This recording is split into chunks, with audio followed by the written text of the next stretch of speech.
more satisfaction and enjoyment and excitement of winning again and winning with the great group of guys I got, and it was satisfying, not having to answer when are you going to win again. But that wasn't really at the top of my list. It was just really nice to get in victory lane and to win the race that we did was really cool as well. Stacked on top of that, so got more enjoyment out of just finally just winning, and haven't had that feeling in a while, right? So it was nice to get back to kind of that headspace and get our first one with Jonathan too. That was definitely very special.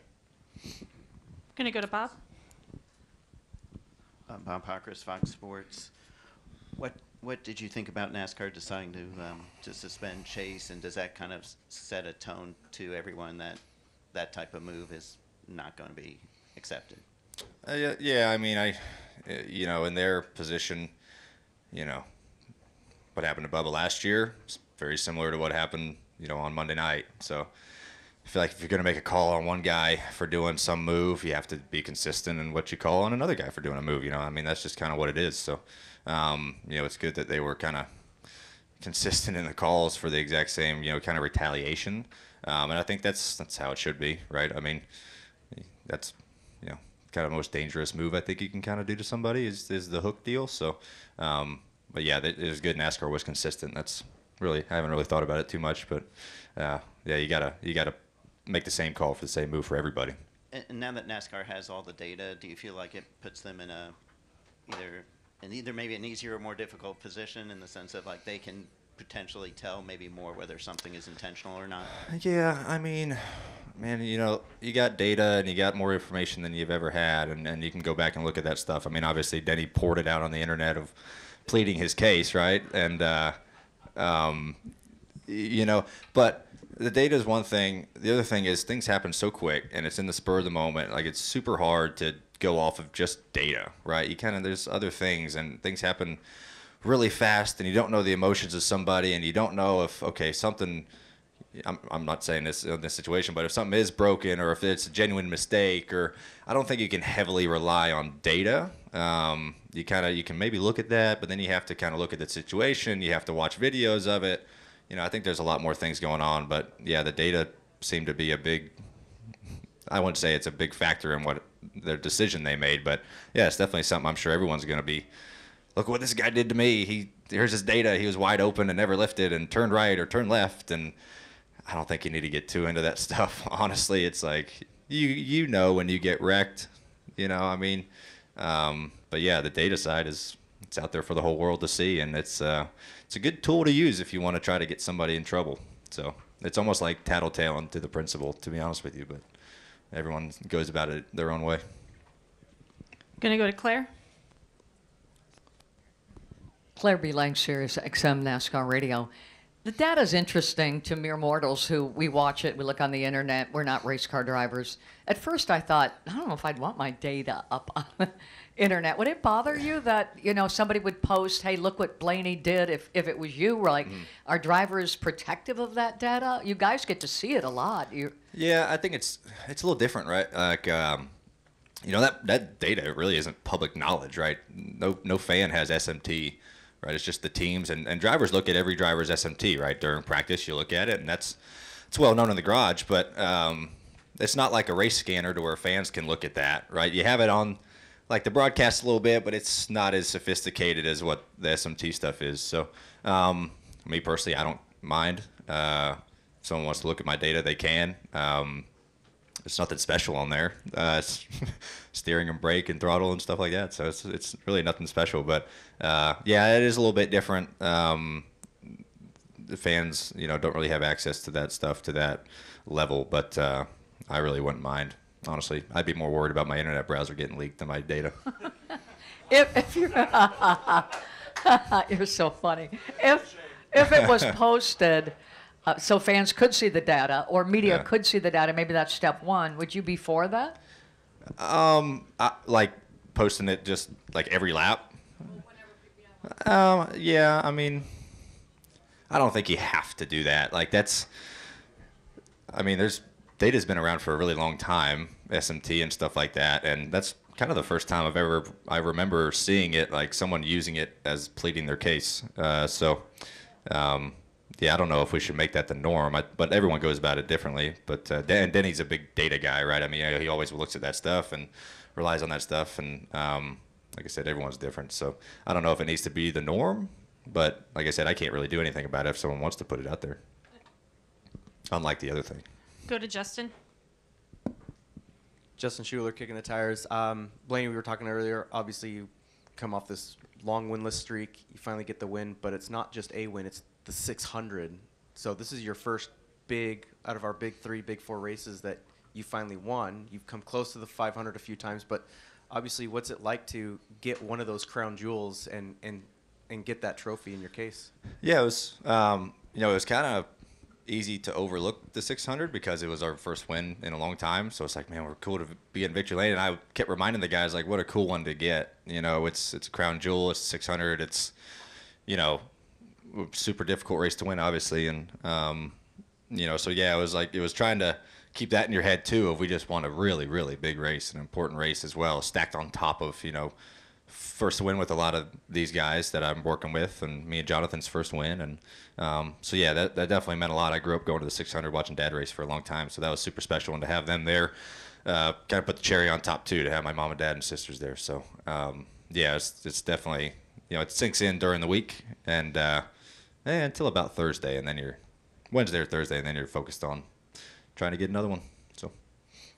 All right, we have quite a few questions out there, so I just want to get these through as quickly as I can. We'll go to Lee, and then we'll go to Steve. Ryan Lee, Spencer, catchfest.com. Kind of curious, that move of Chase's seemed really uncharacteristic for him.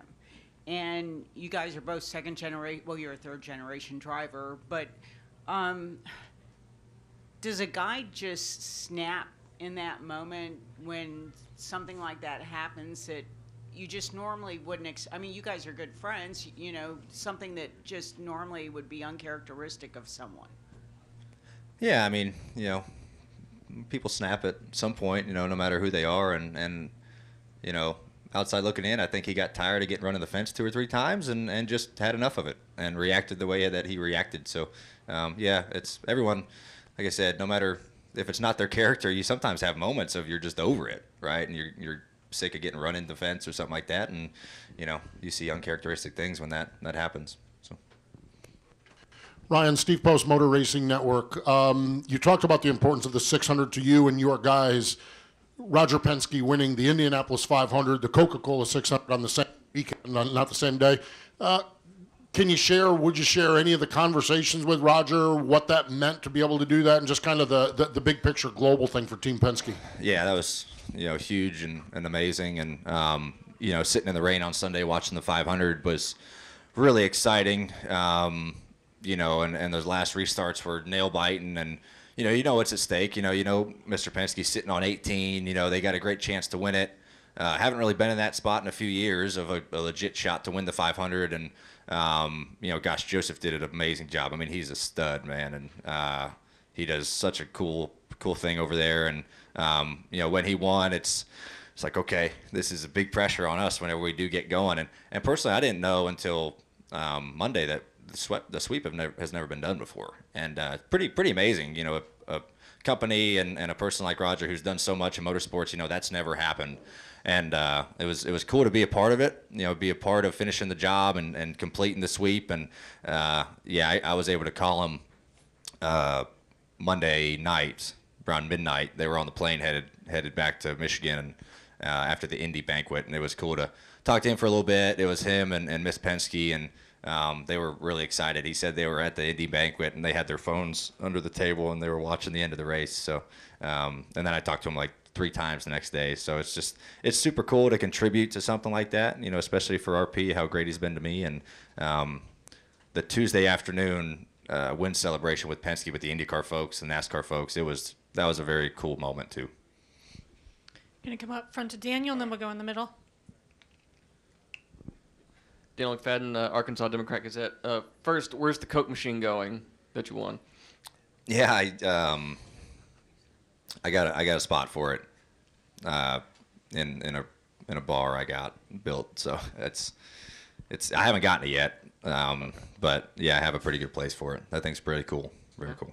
Okay, so Corey LaJoie, he's got a big moment ahead of him this weekend. As a driver, if you were in his shoes as a guy who'd been chipping away, stacking pennies for years, and you suddenly have this huge opportunity just drop in your lap like this, how would you approach a weekend like this, a race like this? Yeah, for him, it's in the circumstances, obviously an amazing opportunity. He's put a ton of work in.